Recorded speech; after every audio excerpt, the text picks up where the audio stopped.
ನಾವು ಈ ವರ್ಷದ ಮಹಾಲಿಂಗೇಶ್ವರ ದೇವರ ಜಾತ್ರೋತ್ಸವವನ್ನು ಯಶಸ್ವಿಯಾಗಿ ಮಾಡಿದ್ದೇವೆ ಅಂತ ಜನರ ಅಭಿಪ್ರಾಯ, ನಮ್ಮ ಅಭಿಪ್ರಾಯ ಕೂಡ.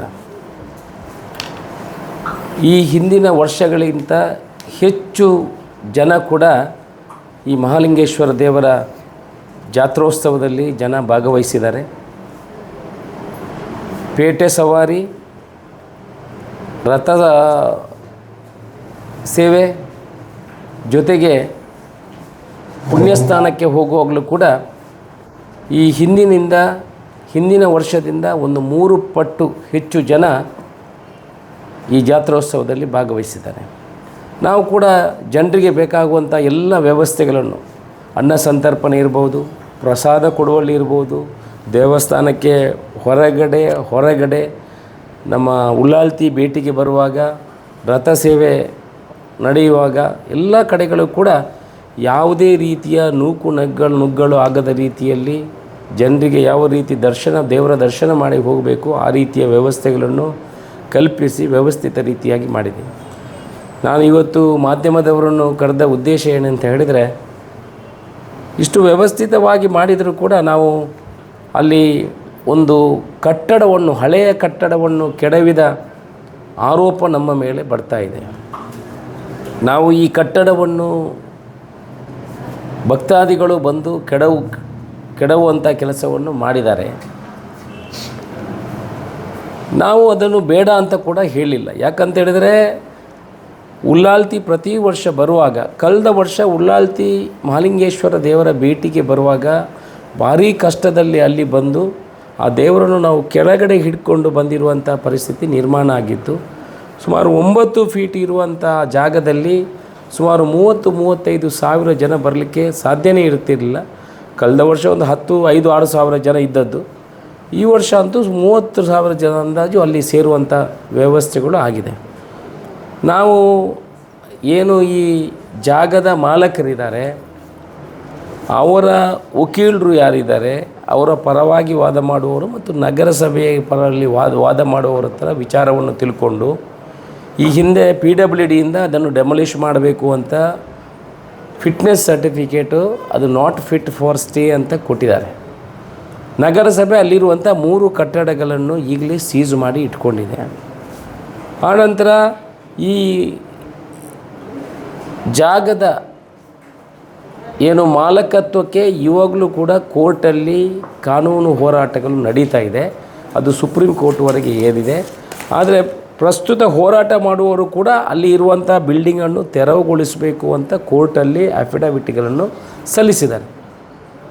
ನಾವು ಅವರ ವಕೀಲರ ಮುಖಾಂತರ ಮಾತಾಡಿ ಅವರ ಗಮನವನ್ನು ತಂದು, ನಮಗೆ ಬೇರೆ ಇಲ್ಲ, ಅವರು ಕಳೆದ ವರ್ಷ ಅದಕ್ಕೆ ಒಂದು ಕಬ್ಬಿಣದ ಬೀಮನ್ನು ಇನ್ನೂ ಕೆಳಗಡೆ ಅಳವಡಿಸುವಂಥ ಕೆಲಸವನ್ನು ಮಾಡಿದರು.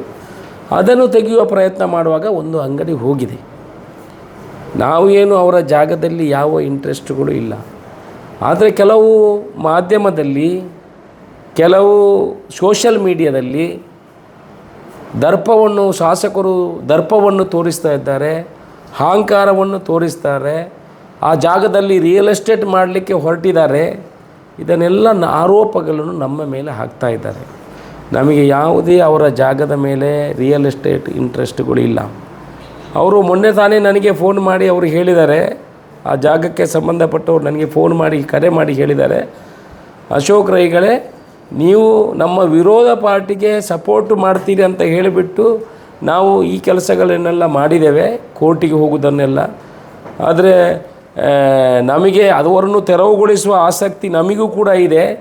ನೀವು ಮಾಡಿರುವ ಕೆಲಸದಿಂದ ನಮಗೆ ಸ್ವಲ್ಪ ಸುಲಭ ಆಗಿದೆ ಅನ್ನೋ ವಿಚಾರವನ್ನು ನನಗೆ ಫೋನ್ ಮಾಡಿ ಹೇಳುವಂಥ ಕೆಲಸವನ್ನು ಮಾಡಿದ್ದಾರೆ. ನಮಗೆ ಅವರ ಜಾಗದ ಅವರ ವಿರೋಧ ಪಾರ್ಟಿಯವರಿಗೆ ಆಗಬೇಕಾ ಇವರಿಗೆ ಆಗಬೇಕಾ ಅದು ಕೋರ್ಟು ನಿರ್ಧಾರ ಮಾಡ್ತದೆ. ನಮಗೆ ಅದರಲ್ಲಿ ಏನು ಇಂಟ್ರೆಸ್ಟ್ಗಳು ಇಲ್ಲ. ನಮಗೆ ಆ ಉಳ್ಳಾಲ್ತಿ ಬರುವಾಗ ಅದು ಆ ದಾರಿ ಸರಿ ಆಗಬೇಕು. ಎಲ್ಲಾದರೂ 35,000 ಜನ ಸೇರುವಾಗ ಸ್ಟ್ಯಾಂಪೇಡ್ ಆಗಿ ಏನಾದರೂ ವ್ಯತ್ಯಾಸ, ಬೆಂಗಳೂರಿನಲ್ಲಿ ಕ್ರಿಕೆಟ್ ಮ್ಯಾಚ್ ಆಗುವಾಗ ಏನಾಯಿತು, 13 ಜನ ಸಾಯುವಂಥದ್ದಾಯಿತು. ಯಾರಾದರೂ ನಿರೀಕ್ಷೆ ಮಾಡಿದಾರಾ? ಏನು ಸಿಂಪಲ್ ಒಂದು ಗೇಟಿಗೆ ಲಾಕ್ ಮಾಡೋದ್ರಿಂದ ಈ ಕೆಲಸಗಳು, ಗೇಟ್ ತೆಗೆದಿಡ್ತಾ ಇದ್ದರೆ ಏನಾಗ್ತದೆ, ಈ ಹಳೆಯ 100 ವರ್ಷದ ಹಿಂದಿನ ಬಿಲ್ಡಿಂಗ್ ಹೇಗೆ ಬಿದ್ದು ಹೋಗುವಂಥದ್ದು, ಅದರಲ್ಲಿ ಯಾರೂ ಇಲ್ಲ.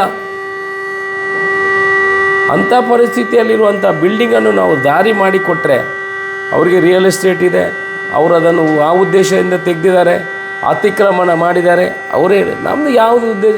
ಎಲ್ಲಾದರೂ 10 ಜನ ಸತ್ತುವಂಥ ಒಬ್ಬರು ಸಾರುವಂಥದ್ದು ಪರಿಸ್ಥಿತಿ ನಿರ್ಮಾಣ ಆಗ್ತಾಯಿದ್ರೆ ಎಲ್ಲರೂ ಹೇಳ್ತಾ ಇರಲಿಲ್ವಾ? ಶಾಸಕರು ಎಲ್ಲಿ ಹೋದರು, ಜಿಲ್ಲಾಡಳಿತ ಎಲ್ಲೋ ಹೋಯಿತು, ಪೊಲೀಸ್ ಇಲಾಖೆ ಎಲ್ಲೋ ಹೋಯಿತು, ದೇವಸ್ಥಾನದ ಮಂಡಳಿ ಇದನ್ನು ನೋಡಬೇಕು ಇತ್ತು, ಇದನ್ನೆಲ್ಲ ಹೇಳ್ತಾಯಿದ್ರು. ಇವತ್ತು ಒಳ್ಳೆಯ ರೀತಿಯಲ್ಲಿ ಆಗಿದೆ. ಆ ದಾರಿಯನ್ನು ಒಂದು ಮಾಡಿ ನಾವು ಸರಿ ಮಾಡಿ ಕೊಟ್ಟದ್ರಿಂದ ಅದಕ್ಕೆ ನಾವು ನಮ್ಮದು ಸರಿ ಅಂತ ನಾನು ಹೇಳುವಂಥದ್ದಲ್ಲ. ದಯಮಾಡಿ ಆರೋಪಗಳನ್ನು ನಮ್ಮ ಮೇಲೆ ಮಾಡಬೇಡಿ. ನಿಮ್ಮನ್ನು ಕರೆದ ಉದ್ದೇಶ ಇಷ್ಟೇ. ನಾವು ರಿಯಲ್ ಎಸ್ಟೇಟ್ ದಂಧೆ ಅವರ ಜಾಗದ ಇಂಟ್ರೆಸ್ಟ್ ಇಲ್ಲ. ನಾವು ಮಾಡಿರುವಂಥದ್ದು ಭಕ್ತಾದಿಗಳ ಒಂದು ವ್ಯವಸ್ಥಿತವಾದ ದರ್ಶನ ಆಗಬೇಕು. ಉಳ್ಳಾಲ್ತಿ ಮತ್ತು ಮಹಾಲಿಂಗೇಶ್ವರ ದೇವರ ದರ್ಶನ ಭೇಟಿ ಸರಿಯಾಗಿ ಆಗಬೇಕು. ಜನರು ಅದನ್ನು ನೋಡುವಂಥ ವ್ಯವಸ್ಥೆಯನ್ನು ನಾವು ಮಾಡಬೇಕು ಅನ್ನುವ ಒಂದು ಉದ್ದೇಶ ಅಲ್ಲದೆ ಬೇರೆ ಯಾವುದೂ ಅಲ್ಲ. ಹೌದು, ಈಗ ಭಕ್ತಾದಿಗಳು ಬೇಡಿಕೆಗಳನ್ನು ಸಲ್ಲಿಸ್ತಾ ಇದ್ದಾರೆ. ನಮ್ಮ ದೇವಸ್ಥಾನಕ್ಕೂ ಬೇಡಿಕೆಗಳನ್ನು ಸಲ್ಲಿಸಿದ್ದಾರೆ, ನಮಗೂ ಅಲ್ಲಿ ಬೇಡಿಕೆಯನ್ನು ಸಲ್ಲಿಸಿದ್ದಾರೆ. ಆ ಉಳ್ಳಾಲ್ತಿ ಮತ್ತು ಮಹಾಲಿಂಗೇಶ್ವರ ಭೇಟಿಯಾಗುವಂಥ ಜಾಗ ಭಾರೀ ಹಿಂದಿನಿಂದ ಬಂದಿರುವಂಥದ್ದು. ಆ ಭೇಟಿಯಾಗುವಂಥ ಜಾಗವನ್ನು ಆ ಜಾಗದ ಮಾಲಕರು ಯಾರಿದ್ದಾರೆ ಅವರ ಹತ್ರ ಮಾತುಕತೆ ನಡೆಸಿ ಅದನ್ನು ದೇವಸ್ಥಾನಕ್ಕೆ ತಗೊಳ್ಬೇಕು ಅನ್ನೋ ಒಂದು ಬೇಡಿಕೆಯನ್ನು ಕೂಡ ಇಟ್ಟಿದ್ದಾರೆ. ಅದು ಕಾನೂನಿನಲ್ಲಿ ಮುಂದೆ ಹೇಗೆ ಹೋಗ್ತದೆ, ಅವರು ಅವರೇ ಪಾಪ ಕೊಡ್ಬೋದು. ಒಂದು 2 ಎಕರೆ ಜಾಗ, ಅವರು ಒಳ್ಳೆಯವರಿದ್ದಾರೆ, ಅವರೇ ಒಂದು 2 ಎಕರೆ ಜಾಗ ದೇವಸ್ಥಾನಕ್ಕೆ ಕೊಡ್ಬೋದು. ಅಂದರೆ 7 ಎಕರೆ ಇದಲ್ಲ, ಇನ್ನೂ 5 ಎಕರೆ ಉಳೀತದೆ ಅವರಿಗೆ. 2 ಎಕರೆ ಒಂದು ದೇವಸ್ಥಾನಕ್ಕೆ ಕೊಡ್ಬೋದು ಅಂತ ನನ್ನ ಅನಿಸಿಕೆ. ಭಕ್ತಾದಿಗಳ ಏನು ಬೇಡಿಕೆ ಇದೆ ಅದಕ್ಕೆ ಸ್ಪಂದಿಸ್ಬೋದು. ಮತ್ತು ಆ ಉಳ್ಳಾಲ್ತಿ ಬರುವಂಥ ಎಲ್ಲ ಜಾಗಗಳಿಗೆ ಕಾಂಕ್ರೀಟ್ ರಸ್ತೆಯನ್ನು ಮಾಡಬೇಕು ಅನ್ನೋ ಬೇಡಿಕೆಯನ್ನು ಕೂಡ ಇದೆ. ಅಂದರೆ ಬರಲಿಕ್ಕೆ ಭಾರಿ ಕಷ್ಟ ಆಗ್ತದೆ, ಭಾರಿ ಇಕ್ಕಟ್ಟಿದೆ. ಅದಕ್ಕೆ ಕೂಡ ನಾನು ಈಗಲೇ ಹಣವನ್ನು ಇಟ್ಟಿದ್ದೆ. ಆದರೆ ಅಲ್ಲಿ ಕೆಲವು ಅಬ್ಜೆಕ್ಷನ್ ಬಂದರಿಂದ ಅದನ್ನು ಮಾಡಲಿಕ್ಕೆ ಆಗಲಿಲ್ಲ. ಅದನ್ನು ಕೂಡ ಮಾಡುವಂಥ ಕೆಲಸವನ್ನು ಮಾಡ್ತೇವೆ. ನನ್ನ ವಿಚಾರ ಇಷ್ಟೇ. ಯಾರಾದರೂ ನಾವು ತಪ್ಪು ಮಾಡಿದರೆ ದೇವಸ್ಥಾನದ ವಿಚಾರದಲ್ಲಿ ನಮ್ಮನ್ನು ತಿದ್ದುವಂಥ ಕೆಲಸ ಬನ್ನಿ, ಡಿಸ್ಕಸ್ ಮಾಡಿ, ಚರ್ಚೆ ಮಾಡಿ ನಮ್ಮ ಹತ್ರ. ಹೀಗಲ್ಲ, ಹೀಗೆ ಮಾಡಿದರೆ ಒಳ್ಳೆಯದು, ಹೀಗೆ ಮಾಡಿದರೆ. ನಾವು ಈ ಹಿಂದೆ ಕೂಡ ಆ ಕೆರೆಯಲ್ಲಿ ಫೌಂಟೈನ್ ಹಾಕುವಂತ ಇದ್ದೀವಿ. ಸಾರ್ವಜನಿಕರು ಹೇಳಿದ್ರು ಕೆರೆಯಲ್ಲಿ ಹಾಕಬಾರ್ದು, ದೇವರಿಗೆ ಹೋಗಲಿಕ್ಕೆ ಕಷ್ಟ ಆಗ್ತದೆ, ನೀವು ಬೇರೆ ಕಡೆ ಮಾಡಿ. ನಾವು ಮಾಡಿದ್ವಿ. ಹಾಲ್ ಕಟ್ಟೋದು ಆ ಕಡೆ ಮಾಡಿದ್ವಿ, ಈ ಕಡೆ ಮಾಡಿದರೆ ಒಳ್ಳೆಯದು ಅಂತ ಹೇಳಿದ್ರು ಈ ಕಡೆ ಮಾಡಿದ್ವಿ. ಎಲ್ಲರ ಮನವಿಗೆ ಸ್ಪಂದನೆ ಕೊಡುವಂಥ ಕೆಲಸವು ನಮ್ಮ ಉದ್ದೇಶ ಒಂದೇ. ಮಹಾಲಿಂಗೇಶ್ವರ ದೇವಸ್ಥಾನ ಅಭಿವೃದ್ಧಿ ಆಗಬೇಕು, ಇಲ್ಲಿ ಹೊರಗಡೆಯ ಭಕ್ತಾದಿಗಳು ಇಲ್ಲಿ ಬರಬೇಕು, ಆ ಮುಖಾಂತರ ಟೆಂಪಲ್ ಟೂರಿಸಮ್ ಅಭಿವೃದ್ಧಿ ಆಗಬೇಕು ಅಂತ ನಮ್ಮ ಕನಸು. ಅದರಿಂದ ನಾವು ಮಾಧ್ಯಮದ ಮುಖಾಂತರ ವಿನಂತಿ ಮಾಡಿಕೊಳ್ಳೋದು, ದಯಮಾಡಿ ನೋವಾಗುವ ಥರ ರೀತಿಯಲ್ಲಿ ಈ ವಾಟ್ಸಪ್ಗಳಲ್ಲಿ ಸೋಷಿಯಲ್ ಮೀಡಿಯಲ್ಲಿ ಹಾಕೋದನ್ನು ದಯಮಾಡಿ ಮಹಾಲಿಂಗೇಶ್ವರ ದೇವರಿಗೆ ಬೇಕಾಗಿ ನೀವು ಇದನ್ನು ನಿಲ್ಲಿಸಬೇಕು. ಅದು ಪವಿತ್ರವಾದಂಥ ಕ್ಷೇತ್ರ. ನಾನು ನಿಮ್ಮ ಮೂಲಕ ವಿನಂತಿ ಮಾಡಿಕೊಳ್ಳೋದು, ಇಲ್ಲದ್ರೆ ನಿಮಗೆ ಆ ಮಹಾಲಿಂಗೇಶ್ವರನೇ ಮತಿ ಕೊಡಲಿ ಅಂತ ನಾನು ದೇವರ ಹತ್ರ ಪ್ರಾರ್ಥನೆ ಮಾಡ್ಕೊಳ್ತೇನೆ. ನಮ್ಮದು ಯಾವುದೇ ಇದನ್ನು ತೆರವುಗೊಳಿಸಲಿ ದುರುದ್ದೇಶಗಳು ಇಲ್ಲ ಅನ್ನೋ ಮಾತನ್ನು ಹೇಳ್ತೀನಿ. ಅದೇ ರೀತಿ ಇನ್ನೊಂದು ವಿಷಯ ಅಂತ ಏನಂತ ಹೇಳಿದರೆ, ಈಗಲೇ ಉಪ್ಪಿನಂಗಡಿ ಸಹಸ್ರಲಿಂಗೇಶ್ವರ ದೇವಸ್ಥಾನದ್ದು 352 ಕೋಟಿ ರೂಪಾಯಿದ್ದು ನಾವು ಪ್ರಸ್ತಾವನೆಯನ್ನು ರೆಡಿ ಮಾಡಿದ್ದೇವೆ. ಈ ಹಿಂದಿನ ಹೌದು ಸಂಗಮ ಪ್ರಾಜೆಕ್ಟಿಗೆ 352 ಕೋಟಿ ರೂಪಾಯಿಯ ಪ್ರಸ್ತಾವನೆ ಮೊನ್ನೆನೇ ನಮಗೆ ಅನುಮೋದನೆ ಸಿಗಬೇಕಿತ್ತು. ಬಹುಶಃ 15-20 ದಿವಸದಲ್ಲಿ ಮುಖ್ಯಮಂತ್ರಿಯವರ ಹತ್ರ ಚರ್ಚೆ ಮಾಡಿದ್ದೀನಿ. ಅದನ್ನು ಅನುಮೋದನೆ ಸಿಕ್ಕಿದಲ್ಲಿ ನಮ್ಮ ಕನಸು ಏನಿದೆ, ಒಂದು ಕಡೆ ಸಹಸ್ರಲಿಂಗೇಶ್ವರ ದೇವಸ್ಥಾನದ ಅಭಿವೃದ್ಧಿ, ಅಲ್ಲಿ ಎಲ್ಲ ಪಿಂಡ ಪ್ರದಾನ ಮಾಡಲಿಕ್ಕೆ ಬೇಕಾಗುವಂಥದ್ದು, ರಿಟೈನಿಂಗ್ ವಾಲ್ ಮಾಡುವಂಥದ್ದು, ರಸ್ತೆ ಮಾಡುವಂಥದ್ದು, ಕೂಡಲ ಸಂಗಮದ ಥರ ಕೆಳಗೆ ಇಳಿದು ದೇವರ ದರ್ಶನ ಮಾಡುವಂಥದ್ದು, ಸಂಗಮದಷ್ಟು ನೀರು ಸೇರಿಸುವಂಥ ವ್ಯವಸ್ಥೆಗೆ ಡ್ಯಾಮ್ ಮಾಡುವಂಥದ್ದು, ಇದನ್ನೆಲ್ಲ ಮಾಡಿ 2 ವರ್ಷದಲ್ಲಿ ಅದನ್ನು ಅಭಿವೃದ್ಧಿ ಮಾಡುವ ಕೆಲಸವನ್ನು ಮಾಡ್ತೇವೆ. ಮಹಾಲಿಂಗೇಶ್ವರ ದೇವಸ್ಥಾನ ದೇವರಿಗೆ ಬ್ರಹ್ಮಕಲಶಕ್ಕೆ ಇನ್ನು 15 ದಿವಸದಲ್ಲಿ ಮುಂದಿನ 2027 ಕೊನೆಗೆ ಡಿಸೆಂಬರ್ ಅಂತ್ಯದಲ್ಲಿ ನಾವು ದಿವಸವನ್ನು ಫಿಕ್ಸ್ ಮಾಡ್ತೀವಿ. ಅದಕ್ಕೆ ಮೊದಲು ಎಲ್ಲ ಜೀರ್ಣೋದ್ಧಾರ ಕೆಲಸಗಳನ್ನು ಮುಗಿಸುವಂಥ ಕೆಲಸವನ್ನು ಕೂಡ ಮಾಡುವಂಥ ಕೆಲಸವನ್ನು ಮಾಡ್ತೇವೆ. ಯಾಕಂತ ಹೇಳಿದ್ರೆ ಬೇರೆ ಬೇರೆ ದೇವಸ್ಥಾನಗಳು ಆ ಸಮಯದಲ್ಲಿ ಜೀರ್ಣೋದ್ಧಾರ ಮತ್ತು ಬ್ರಹ್ಮಕಲಶವನ್ನು ಮಾಡಬಾರ್ದು, ಸಮಯವನ್ನು ಫಿಕ್ಸ್ ಮಾಡಬಾರ್ದು ಅನ್ನೋ ಉದ್ದೇಶದಿಂದ 2028ಕ್ಕೆ 27 ಕೊನೆಗೆ ಅದನ್ನು ಮಾಡುವಂಥ ಕೆಲಸವನ್ನು ಕೂಡ ಮಾಡ್ತೇವೆ. ಓಕೆ ಸರ್, ಈಗ ಆ ಬಿಲ್ಡಿಂಗ್ ಕೆಡವಿಗೆ ಸಂಬಂಧಪಟ್ಟಂತೆ ಈಗ 1 ವರ್ಷದ ಮೊದಲು ನಗರಸಭೆಯವರು ಸೀಸ್ ಮಾಡಿದರು ಬಿಲ್ಡಿಂಗನ್ನು, ಹಳೆಯ ಬಿಲ್ಡಿಂಗ್ ಅಂತೇಳಿ. ಈಗ ನೀವು ಒಂದು 5 ನಿಮಿಷ ಆ ಕಟ್ಟಡವನ್ನು ಕೆಡುವ ವಿಚಾರದಲ್ಲಿ ಆ ಕಟ್ಟಡದ ಮಾಲೀಕರ ಮನವೊಲಿಸಿ ಅದನ್ನು ಅವರ ಮೂಲಕ ಯಾಕೆ ಮಾಡಬಾರ್ದಿತ್ತು ಅಂತ ನೋಡಿ. ನಮಗೆ ಗೊತ್ತಿದ್ದ ಹಾಗೆ ಇದರ ಮಾಲಕರು ಯಾರು ಅಂತ ನಮಗೆ ಗೊತ್ತಿರಲಿಲ್ಲ. ನಾವು ಗ್ರಹಿಸಿದ್ದು ಅಂಬಿಕದವರು ಒಂದು ಮಾಲಕರು ಅಂತ ನಾವು ಗ್ರಹಿಸಿತ್ತು. ತಪ್ಪಾಗಿದ್ದಲ್ಲಿ ನಾವು ಅಂಬಿಕದವರಿಗೆ ಸಪೋರ್ಟ್ ಮಾಡ್ತೀವಿ ಅಂತ ಅವರು ಅದನ್ನು ತಪ್ಪು ತಿಳ್ಕೊಂಡಿದ್ದಾರೆ. ಅಂಬಿಕದವರು ಹೇಳಿ ನಾವು ಅದನ್ನು ಡೆಮೊಲಿಷ್ ಮಾಡಿದ್ದಾರೆ ಅಂತ ತಿಳ್ಕೊಂಡಿದ್ದಾರೆ. ನಾವು ನಗರಸಭೆಯ ಜಗನ್ನಿವಾಸರಾವ್ ಅದಕ್ಕೆ ಅಡ್ವೊಕೇಟು, ಅವ್ರ ಹತ್ರ ಎಲ್ಲ ಚರ್ಚೆ ಮಾಡಿದ್ವಿ. ಮತ್ತು ನಾವು ಅವ್ರ ಹತ್ರ ಹೇಳಿದ್ದೀವಿ, ಜಗನ್ನಿವಾಸ ನೀವು ಅವರಿಗೆ ತಿಳಿಸಿ, ಇನ್ನೊಂದು ಪಾರ್ಟಿಗೂ ಕೂಡ ತಿಳಿಸುವಂಥ ಕೆಲಸವನ್ನು ಮಾಡಿ ಅಂತ ತಿಳಿಸಿ. ಅವರು ನನ್ನ ಹತ್ರ ಹೇಳಿದ್ದಾರೆ, ನಾವು ತಿಳಿಸಿದ್ದೇನೆ. ಅವರು ಕೂಡ ಕೋರ್ಟಲ್ಲಿ ತೆರವುಗೊಳಿಸ್ಲಿಕ್ಕೇ ಅರ್ಜಿ ಹಾಕಿದ್ದು, ಅಫಿಡವಿಟ್ ಹಾಕಿದ್ದು. ಅವ್ರಿಗೆ ಒಳ್ಳೇದಾಯ್ತಲ್ಲ ಅಂತ ಹೇಳಿದರು. ಹೌದು. ಈಗ ಅವರೇ ನಿಮ್ಮ ಮೇಲೆ ಅವರು ಆರೋಪ ಮಾಡಿದ್ದು ಅಂತ ಹೇಳಿದರೆ, ಒಂದು ಅದರಲ್ಲಿ ಮರ ತುಂಬ ಇತ್ತು, ಬೀಟಿದೆಲ್ಲ ಮರ ಇತ್ತು, ಅದನ್ನು ಯಾರೋ ಬೀಟಿದ ಮರ ಅಲ್ಲೇ ಹಾಕಿದ್ದೆವು, ಅದೆಲ್ಲ ಕೊಂಬಾಗಿ ಯಾರಿಗೂ ಬೇಡ. 2 ಕೋಟಿ ಹಾನಿಯಾಗಿದೆ ಅಂತ ಹೇಳಿದ್ದಾರೆ. ಅಲ್ಲ, ಅದು ಕೇಸ್ ಕೊಡುವಾಗ ಹೇಳ್ತಾರೆ, ಅದು ಅಲ್ಲೇ ಇದೆ, ಆ ಮರಗಳೆಲ್ಲ ಅಲ್ಲೇ ಇದೆ. ಅರ್ಧ ತೆಗೆದದೊಂದು ಚಿಕ್ಕದ ರೀಪು ಪಕ್ಕಾಸು ಮಾತ್ರ, ಅದರಲ್ಲಿ ಏನಿರಲಿಲ್ಲ. ಇನ್ನೊಂದರಲ್ಲಿ ಸ್ವಲ್ಪ ಮರ ಇತ್ತು, ಅದು ಅಲ್ಲೇ ಇಟ್ಟಿದ್ದೀವಿ, ಅವ್ರಿಗೆ ತೊಗೊಳ್ಬೋದು, ಬೇರೆ ಏನಿಲ್ಲ. ಅವರು ಕ್ಲೈಮ್ ಅಷ್ಟೇ, ಬೇರೆ ಏನಿಲ್ಲ. ಮತ್ತು ಅವರು ಹೇಗೆ ತಪ್ಪು ಭಾವನೆ ಅಂತ ಹೇಳಿದ್ರೆ, ನಮ್ಮ ಅಂಬಿಕದವರು ಎಲ್ಲ ಹೇಳಿ, ಇನ್ನೊಂದು ಪಾಲ್ದವರು ಅವರು ಹೇಳಿ ನಾವು ಅದನ್ನು ತೆಗೆಸಿದ್ದೀವಿ ಅಂತ. ನಾವು ಅವರು ಹೇಳಿ ಅವರೊಳಗೆ ಪಾಲುಪಟ್ಟಿಯ ವಿವಾದ ಇದೆ. ನಗರಸಭೆ ಈಗ ನಿಮ್ಮನ್ನು ದಾರಿ ತಪ್ಪಿಸುವ ಕೆಲಸ ಆಗಿದೆಯಲ್ಲ, ಆದರೂ ನಮ್ಮನ್ನು ನಾವು ತೆಗಿಸುವ ಅಂತೇಳಿ ತೆಗಿಸ್ಲಿಕ್ಕೆ ನಾವು ಮನಸ್ಸು ಮಾಡಿದ್ವಿ. ಅಂದರೆ ಭಕ್ತಾದಿಗೆಲ್ಲ ಅಲ್ಲಿ ಜೀವ ಇಂಪಾರ್ಟೆಂಟ್ ಅಲ್ಲ, ನಮಗೆ ನಮ್ಮ ಭಕ್ತಾದಿಗೆಲ್ಲ ಜೀವ ಇಂಪಾರ್ಟೆಂಟು. ಅವ್ರಿಗೆ ಹೇಳಿದ್ವಿ, ತೆಗೀರಿ, ಎಷ್ಟೋ ಸಲ ಹೇಳಿದ್ವಿ, ತೆಗೆದು ಒಂದು 20 ಫೀಟ್ ಮಾಡಿಕೊಡಿ ಅಂತ ಹೇಳಿದ್ವಿ. ಇನ್ನು ಬೀಳುವ ಪರಿಸ್ಥಿತಿಯಲ್ಲಿದ್ದರೆ ನಾವು ಜನಗಳನ್ನು ಸೇವ್ ಮಾಡಿ ನಮ್ಮ ಕೆಲಸ ಅಲ್ವಾ? ಅಲ್ಲ, ಏನು ಹೇಳ್ತಾರೆ, ನೀವು ಜಾತ್ರೆ ಆಯ್ಕೆ ಮಾಡಿದಿರಿ, ಜಾತ್ರೆ ನಿಲ್ಲಿಸ್ಬೋದಿತ್ತಲ್ಲ, ಜಾತ್ರೆ ಮಾಡೋ ಅಗತ್ಯ ಇತ್ತ ನಿಮಗೆ? ಪ್ರಾಣ ಮುಖ್ಯನ ಜಾತ್ರೆ ಮುಖ್ಯನ ಅಂತ ಜನ ಕ್ವಶನ್ ಮಾಡ್ತಾರೆ. ಮತ್ತು ಕೆಲವು ಭಾಗದಲ್ಲಿ ಚರ್ಚೆ ಆಗ್ತಿತ್ತು, ದೇವರ ಕೋಟಿ ಏರಿದ ನಂತರ ಯಾಕೆ ತೆಗೆದದ್ದು, ಮೊದಲೇ ತೆಗಿಬೇಕು. ದೇವರೆಲ್ಲ ಅದೆಲ್ಲ ನೋಡಿ, ಚರ್ಚೆ ಮಾಡುವವನು ತುಂಬ ಚರ್ಚೆ ಮಾಡ್ತಾನೆ. ಚರ್ಚೆ ಮಾಡೋರು ಚಪ್ಪಳ ಹಾಕ್ಕೊಂಡು, ಮೊನ್ನೆ ನನ್ನನ್ನು ಹಾಕಿದ ಚಪ್ಪಳ ಹಾಕ್ಕೊಂಡು ಅಲ್ಲಿ ಹೋಗಿದ್ದಾರೆ, ಇಲ್ಲೋಗಿ. ಇದು ಈ ಕೆಲವರಿಗೆ ತಡಿಲಿಕ್ಕೆ ಆಗೋದಿಲ್ಲ. ಇವನನ್ನು ಏನು ಮಾಡೋದು? ಈಗ ನನ್ನ ಹಿತಶತ್ರುಗಳಿಗೆ ಕೆಲವರಿಗೆ ತಡಿಲಿಕ್ಕೆ ಆಗೋದಿಲ್ಲ. ಅಶೋಕರೇನು ಎಲ್ಲಿ ಹಿಡಿಯೋದು, ಏನು ಅವನು ಚಪ್ಪಳ ಹಾಕ್ಕೊಂಡು ಅಲ್ಲಿ ಹೋಗಿದೆ ಅಂತ. ಈ ಚಪ್ಪಲ ಹಾಕ್ಕೊಂಡು ಅಲ್ಲಿ ವಾಟ್ಸಪ್ಪಲ್ಲಿ ಬರೀತಾರೆ. ಇವರು ಕೊಟ್ಟ ಸೇವೆ ಏನು ಧರ್ಮಕ್ಕೆ? ಇವರು ಮಾಡಿದ ಕೆಲಸ ಏನು? ಇವರು ಈ ಹಿಂದೆ 5 ವರ್ಷ ಇದ್ರಲ್ಲ, ಏನಾದರೂ ಮಾಡಿದ್ರಾ? ಸುಮ್ಮನೆ ಕೂತ್ಕೊಂಡು ಏನೋ ಅಲ್ಲಿ ವಾಟ್ಸಪ್ಪಲ್ಲಿ ಸಿಗ್ತದೆ ಅಂತ ಬರೆಯೋದು, ಬಂದು ಚರ್ಚೆ ಮಾಡಲಿ. ದೇವರು ಹೋಗುವಾಗ ಚಪ್ಪಲ ಹಾಕ್ಕೊಂಡು ಹೋಗ್ತಾರೆ, ಶುಗರ್ ಇದ್ದವರು ಹಾಕ್ಕೊಂಡು ಹೋಗ್ತಾರೆ. ರಸ್ತೆಯಲ್ಲಿ ಹೋಗುವಾಗ ಹಾಕ್ಕೊಂಡು ಹೋಗಬಾರ್ದಂತ ಯಾರೂ ಹೇಳಲಿಲ್ಲ. ಯಾರು ಹೇಳ್ತಾರೆ? ಪುಣ್ಯಸ್ಥಾನಕ್ಕೆ ಹೋಗುವಾಗ ಚಪ್ಪಲ ಹಾಕ್ಕೊಂಡು ಹೋಗ್ತಾರೆ, ಏನು ತಪ್ಪೇನಿಲ್ಲ. ದೇವರ ಹತ್ರ ಹೋಗುವಾಗ ಪ್ರಾರ್ಥನೆ ಮಾಡುವಾಗ ತೆಗೆದಿದ್ದು. ಶುಗರ್ ಇದ್ದವರು ಅಲ್ಲಿ ನಡೀತಾರಲ್ಲ, ಇವನು ಮನೆಯಲ್ಲಿ ಗಟ್ಟಿ ಕುಡ್ದು ಮಲಗಿ ವಾಟ್ಸಪ್ಪಲ್ಲಿ ಬರೆಯೋದು ಏನದು? ಇವನು ಹೋಗ್ತಾನಾ? ಈ ಬರೆಯುವವನು ಹೋಗ್ತಾನಾ? ಹೋಗಲಿ, ನಾವೆಲ್ಲ ಹೋಗಿದ್ದೀವಲ್ಲ, ಅಲ್ಲಿವರೆಗೆ ನಡೆದಿದ್ದೀವಲ್ಲ, ಇವರು ನಡೀಲಿ. ಈ ನಗರಸಭೆಗೆ ಇದನ್ನು ತೆರವು ಮಾಡಲಿಕ್ಕೆ ಅವಕಾಶ ಇಲ್ಲ. ನಗರಸಭೆಗೆ ಕೋರ್ಟಿಂದ ಆದೇಶ ಆದ ಮುಖಾಂತರನೇ ಅವರು ತೆರವುಗೊಳಿಸಲಿಕ್ಕೆ. ಈಗ ನೇರಳ ಹೋಟೆಲ್ನ ಹೇಗೆ ಸೀಸ್ ಮಾಡಿದರು? 3 ಅಂಗಡಿಯನ್ನು ಹೇಗೆ ಸೀಸ್ ಮಾಡಿದರು? ಅವರು ಅವರ ಟ್ರೇಡ್ ಲೈಸೆನ್ಸ್ ಅದು ಸೀಸ್ ಮಾಡೋದು ಹೇಗೆ? ಟ್ರೇಡ್ ಲೈಸೆನ್ಸ್ ಕ್ಯಾನ್ಸಲ್ ಮಾಡಿ ಸುಮ್ಮನೆ ಇರ್ಬೋದು. ಆಗ ಟ್ರೇಡ್ ಲೈಸೆನ್ಸ್ ಕ್ಯಾನ್ಸಲ್ ಆದಾಗ ಅದಕ್ಕೆ ಯಾವುದಕ್ಕೂ ಲೈಸೆನ್ಸ್ ಇಲ್ಲ, ಸೀಸ್ ಮಾಡಿದ್ರ? ಕೋರ್ಟ್ ಆದೇಶದ ಪ್ರಕಾರ, PWD ಆದೇಶ ಪ್ರಕಾರ ಅವರು ಅದನ್ನು ಅವರಿಗೆ ನೋಟಿಸ್ ಕೊಟ್ಟು 3 ಅಂಗಡಿಗಳನ್ನು ಸೀಸ್ ಮಾಡಿದರು. ಅಲ್ಲ, ಅವರು ತೆಗಿಬೇಕಿತ್ತಲ್ಲ, ಸೀಸ್ ಮಾಡಿ ಅಲ್ಲ, ಬಾಕಿ ಇತ್ತಲ್ಲ ಅದರಲ್ಲಿ. ಅಷ್ಟೊತ್ತಾಗ ಅವರು ಕೋರ್ಟಲ್ಲಿ ಸ್ಟೇ ತಂದರು, ಅಲ್ಲಿ ನಿಂತೋಯ್ತು. ಇಲ್ಲಾಂದರೆ ಎಲ್ಲದನ್ನು ತೆಗಿತಾಯಿದ್ರು ಅವರು. ಕೋರ್ಟು ಸ್ಟೇ ಇರುವಂಥದ್ದು ಓನ್ಲಿ ಫಾರ್ ಕಾರ್ಪೊರೇಷನ್ ಲೆಟ್ರಿಗೆ, ನಗರಸಭೆ ಲೆಟ್ರಿಗೆ, ಕೋರ್ಟ್ ಆದೇಶಕ್ಕೆ ಅಲ್ಲ.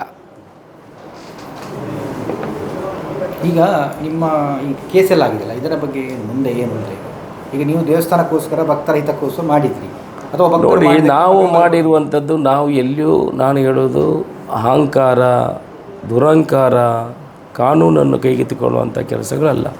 ನಮ್ಮ ದೃಷ್ಟಿಕೋನ ಒಂದೇ. ಅಲ್ಲಿ ಯಾವುದೇ ಸಾವು ನೋವುಗಳು ಇಷ್ಟು ಮಾಡಿದರೂ ಕೂಡ ಉಲಾಲ್ತಿ ಹೋಗುವಾಗ ಹೇಗೆ ರಶ್ ಇತ್ತು ಅಂತ ನೀವೆಲ್ಲ ನೋಡಿದ್ರಿ. ಯಾರು ನಿಲ್ಲಿಕ್ಕೆ ಆಗ್ತಿಲ್ಲ, ಆ ಥರ ಫೋರ್ಸ್ ಇತ್ತು ಜನಗಳು. ದೇವಸ್ಥಾನದ ಒಳಗಡೆ ಹಾಗೇ ಕೆಲವರೆಲ್ಲ ಬೊಬ್ಬೆ ಹೊಡೆದು ನನಗೆ ನೀರು ಬೇಕು ಅಂತ ಕೇಳುವಂಥ ಪರಿಸ್ಥಿತಿ ಕೂಡ ನಿರ್ಮಾಣ ಆಗಿತ್ತು.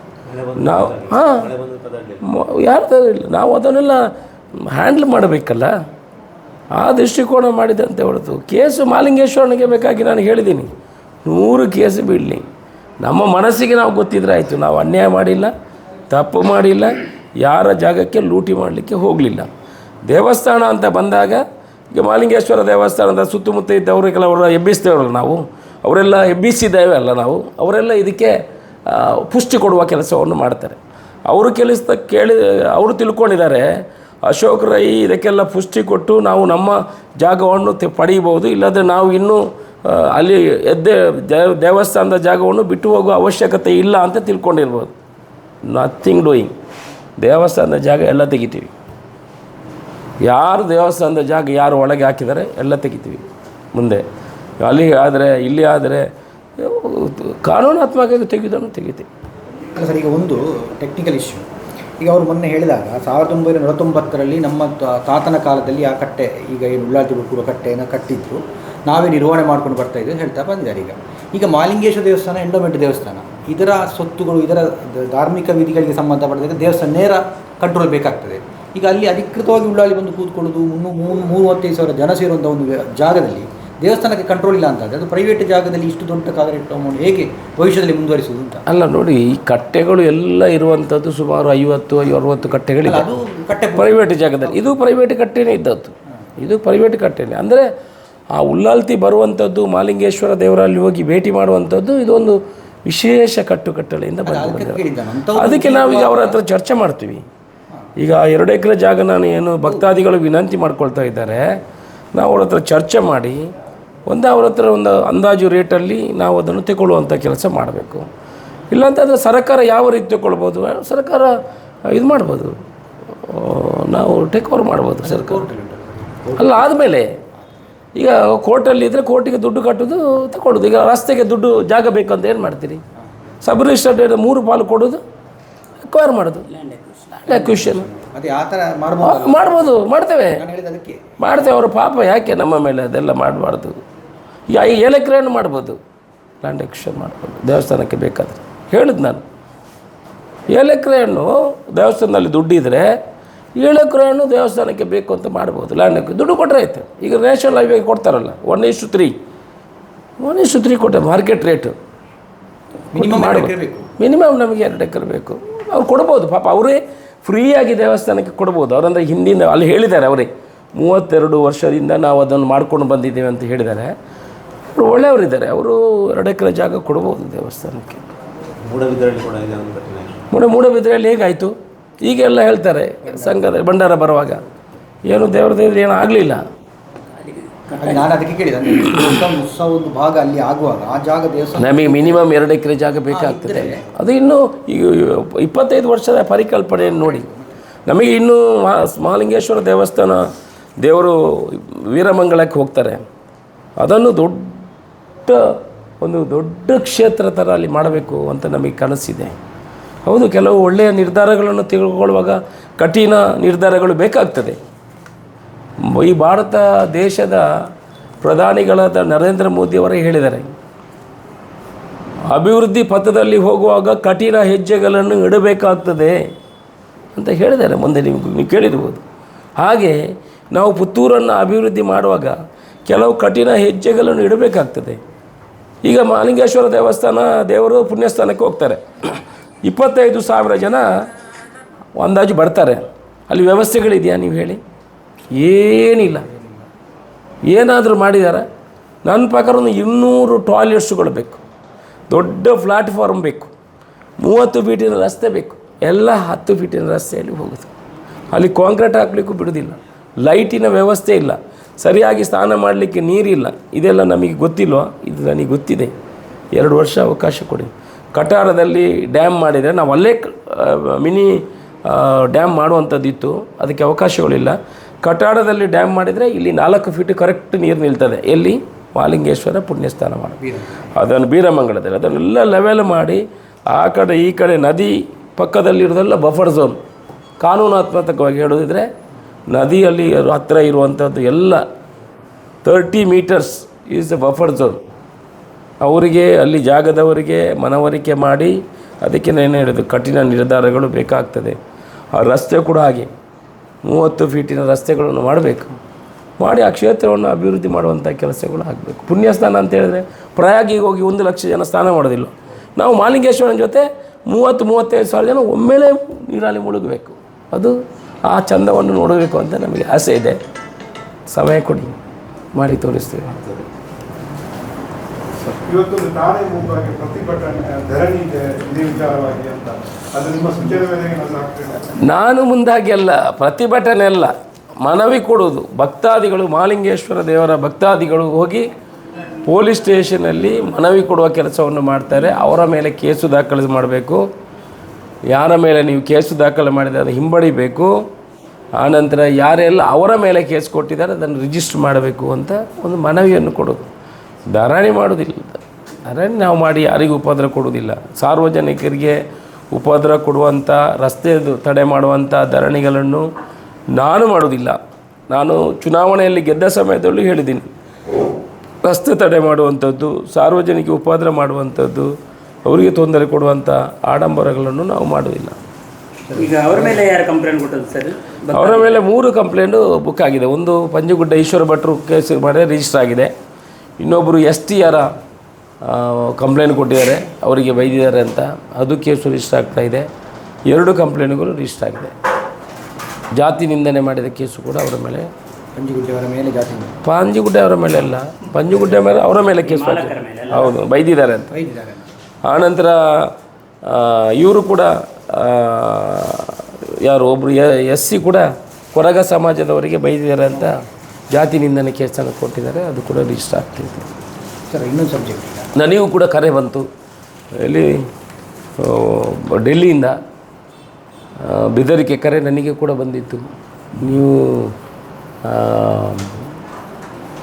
ಏನು ಅಧಿಕಾರವನ್ನು ಬಳಸಿ ಪ್ರೈವೇಟ್ ಜಾಗದ ಮೇಲೆ ಬರ್ತಾಯಿದ್ದೀರಿ, ನಿಮ್ಮನ್ನು ನೋಡಿಕೊಳ್ತೇನೆ.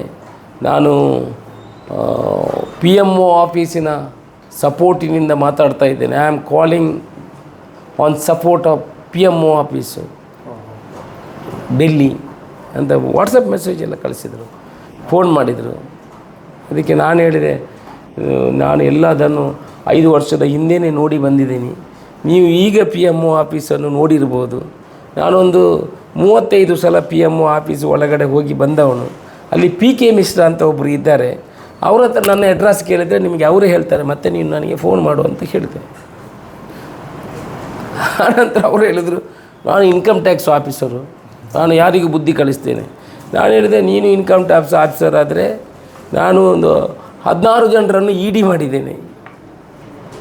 ನೀವು ಈಗ ಆಗಿರ್ಬೋದು ಇನ್ಕಮ್ ಟ್ಯಾಕ್ಸ್ ಆಫೀಸರು, ಆದರೆ ನಾವು ಹೇಳಿ ತಪ್ಪು ಮಾಡಿಲ್ಲ, ನಾವು ಹೇಳಿ ತೊಂದರೆ ಯಾರಿಗೂ ಅವರ ಜಾಗದ ಇಂಟ್ರೆಸ್ಟ್ ನಮಗಿಲ್ಲ. ನಾನು ನಿಮ್ಮನ್ನು ನೋಡಿಕೊಳ್ತೇನೆ, ನನಗೆ ಗೊತ್ತಿದೆ ಅಂತ ಹೇಳಿದ. ಆಯ್ತಪ್ಪ, ಪುತ್ತೂರಿಗೆ ಬಾ, ನೀನು ನೋಡಿಕೊಳ್ಬೋದು. ಹೆಸರು ಹೇಳಿಲ್ಲ, ನಂಬರೆಲ್ಲ ಇದೆ ನನ್ನ. ಅವರ ಮೇಲೆ ಕಂಪ್ಲೇಂಟ್ ಮಾಡಿದ್ದೀರಾ? ಅದೆಲ್ಲ ಚಿಲ್ಲರೆ ಕಂಪ್ಲೇಂಟ್, ನಾವು ಅದಕ್ಕೆಲ್ಲ ಎದುವರೆಲ್ಲ. ಅಲ್ಲ, ಬೆದರಿಕೆ ಕರೆ ಬಂದಾಗ ಬೆದರಿಕೆ ಕರೆಗಳು ಎಷ್ಟು ಬರ್ತದೆ, ಅಂಥ ವಿಡಿಯೋ ಕಾಲ್ಗಳು ಎಷ್ಟು ಬರ್ತದೆ. ನನ್ನನ್ನು ಹೇಗಾದರೂ ಹಿಡಿಬೇಕು ಅಂತ ಕಾಯುವವರು ಎಷ್ಟು ಜನ ಇದ್ದಾರೆ ಗೊತ್ತಾ. ರಾತ್ರಿ 11 ಗಂಟೆ ಆಗಲಿಕ್ಕೆ ಪುರ್ಸೋತಿಲ್ಲ ವಿಡಿಯೋ ಕಾಲ್ ಬರೋದ್ರಲ್ಲಿ. ಡೆಲ್ಲಿಯಿಂದ ಬಂದದ್ದು ಕನ್ಫರ್ಮಾ? ಡೆಲ್ಲಿಯಿಂದ ಬಂದದ್ದು ಕನ್ಫರ್ಮಾ? ಡೆಲ್ಲಿಯಲ್ಲಿ ಬಂದ ಕನ್ಫರ್ಮ್. ಅದು ಯಾವ ಭಾಷೆಯಲ್ಲಿ ಮಾತಾಡಿದ್ರು? ಹಿಂದಿ. ಎಷ್ಟು ಜನ ನನ್ನನ್ನು ಹಿಡೀಲಿಕ್ಕೆ ಕಾಯ್ತಾರೆ ಅಂತ ಹೇಳಿದ್ರೆ, ಈ ಹಕ್ಕಿಯನ್ನು ಹಿಡೀಲಿಕ್ಕೆ ಕಾದಾಗೆ ಬಲೆ ಹಾಕಿ ಕೂತಿದ್ದಾರೆ, ಇವ ಎಲ್ಲಿ ಸಿಗ್ತಾನೆ ಅಂತ. 11 ಗಂಟೆ ಆದರೆ ಕಾಲ್ ಬರೋದ್ರಲ್ಲಿ ಕೂತ್ಕೊಳ್ಳಿಕ್ಕೆ ಆಗೋದಿಲ್ಲ, ವಿಡಿಯೋ ಕಾಲ್ ಬರೋದ್ರಲ್ಲಿ. ಪರಿಸ್ಥಿತಿ ಹಾಗೆ ಇದೆ. ಎಲ್ಲಾದರೂ ವಿಡಿಯೋ ಕಾಲ್ ತೆಗಿತಾನ ಇವನು ಅಂತ.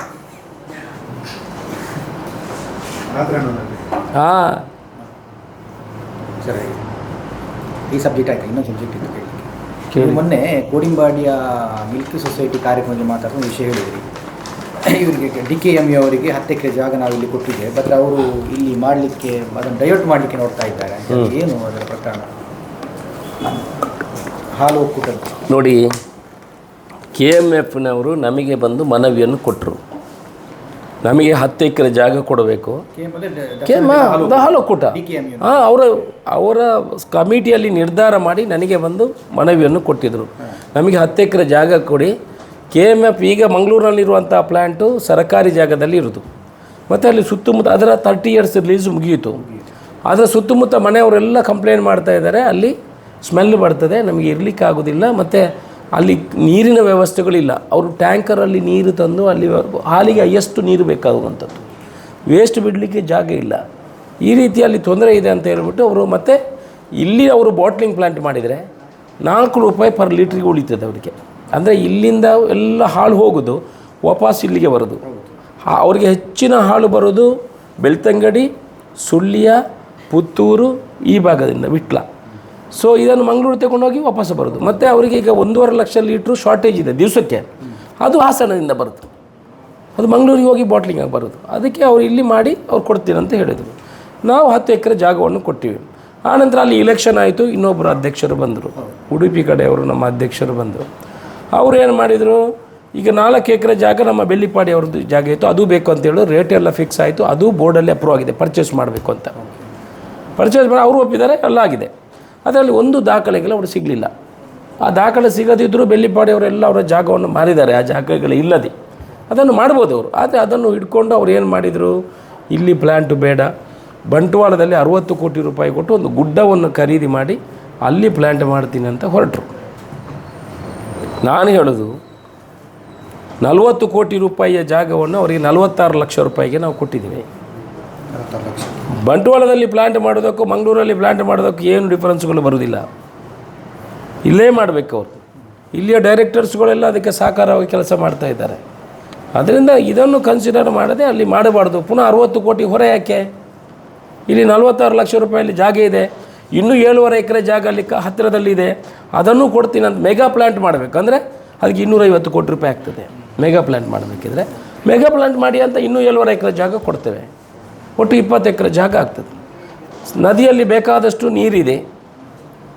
ಇವರ ವೇಸ್ಟುಗಳನ್ನು ನದಿ ಹತ್ತಿರ ಬಿಟ್ಟರೆ ಮೀನುಗಳಿಗೆ ಬೆಸ್ಟ್ ಫುಡ್ಡು. ಇನ್ನೂ 7 ಎಕರೆ ಗೌರ್ಮೆಂಟ್ ಜಾಗ, ಗೌರ್ಮೆಂಟ್ ಜಾಗ. ಅದು ಯಾರೋ ಒಬ್ಬರು ನಮ್ಮ ಆತ್ಮೀಯರು, ನಮ್ಮ ಪ್ರಮುಖರು ಅಕ್ರಮ ಸಕ್ರಮ ಮಾಡಿದರು, ಅವರ ಹೆಸರಲ್ಲಿ ಮಾಡಿದರು. ಮತ್ತು ನಾವು ಅದನ್ನು ಯಾರ ಹೆಸರಲ್ಲಿ ಅಂತ ಹುಡುಕುವಾಗ ಅವರು ಪಾಪ ಹೆದರಿ ಅದನ್ನು ಕ್ಯಾನ್ಸಲ್ ಮಾಡಿಬಿಟ್ರು. ಹೆಸರು ಹೇಳೋದಿಲ್ಲ ನಾನು, ಯಾರು ಮಾಡಿ, ನೀವು ಕೇಳೋದಿಲ್ಲ ಯಾರು ಮಾಡಿದ್ದು ಅಂತ. ಆತ್ಮೀಯರಾದ ಕಾರಣ ಆತ್ಮೀಯರ ಹೆಸರು ಇಡಲಿಕ್ಕಿಲ್ಲ ಅಂತ ಬಾಕಿ ಆದರೆ ಕೇಳ್ತೀರಿ ನೀವು, ಬೇಡ ಯಾಕೆ ರಾಜ್ಯಕ್ಕೆ ಅಲ್ಲ ಸರ್. ಈಗ ಅವರು ಫ್ಯಾಕ್ಟ್ರಿ ಮಾಡದೆ ಈಗ ಮೊನ್ನೆ ಡಿಸಿಷನ್ ಮಾಡಿದ್ರಲ್ಲ, ಇಲ್ಲಿ 20ನೇ ತಾರೀಕಿಗೆ ಭೇಟಿ ಇಲ್ಲಿ. ನಾನು ಮೊನ್ನೆ ಸ್ಟೇಟ್ಮೆಂಟ್ ಮಾಡಿದೆಲ್ಲ ನೋಡಿ, ಹಾಗೆಲ್ಲ ಮಾಡಲಿಕ್ಕೆ ಬಿಡುವುದಿಲ್ಲ. I am A representative for the government. ಇವರು ಗೌರ್ಮೆಂಟ್ ತಗೊಂಡು ಏನೂ ಮಾಡಲಿಕ್ಕೆ ಆಗೋದಿಲ್ಲ. ಮುಖ್ಯಮಂತ್ರಿಗಳ ಅಂಡರಲ್ಲಿ ಬರ್ತದೆ ಸಹಕಾರ ಇಲಾಖೆ. ಅಲ್ಲಿ ನೋಡಿ ಸಾಧಕ ಪಬ್ಲಿಕ್ ಮನಿಯನ್ನು ವೇಸ್ಟ್ ಆಗಲಿಕ್ಕೆ ಯಾವತ್ತೂ ಬಿಡುವುದಿಲ್ಲ. ಜನಗಳು ಇಲ್ಲೇ ಮಾಡಲಿಕ್ಕೆ 20 ತಾರೀಕಿಗೆ ಇಲ್ಲಿ ಭೇಟಿ ಇದೆ. ಪೂರ್ತಿ ಕಮಿಟಿ, ಬೋರ್ಡು, ಟೆಕ್ನಿಕಲ್ ಟೀಮು ಎಲ್ಲ ಇಲ್ಲಿ 20 ತಾರೀಕಿಗೆ ಭೇಟಿ. ನಾವು ಅವರೆಲ್ಲ ಭೇಟಿ, ಹೌದು, ಸ್ಪಾಟ್ ವಿಸಿಟು. ಅದಕ್ಕೆ ಮೊದಲು ಕ್ಲೀನ್ ಮಾಡಲಿಕ್ಕೆ ಹೇಳಿದ್ದೀವಿ, ಕ್ಲೀನ್ ಮಾಡ್ತಾರೆ, ಮುಂದೆ ಇಲ್ಲಿ ಡಿಸಿಷನ್ ಮಾಡ್ತೇವೆ.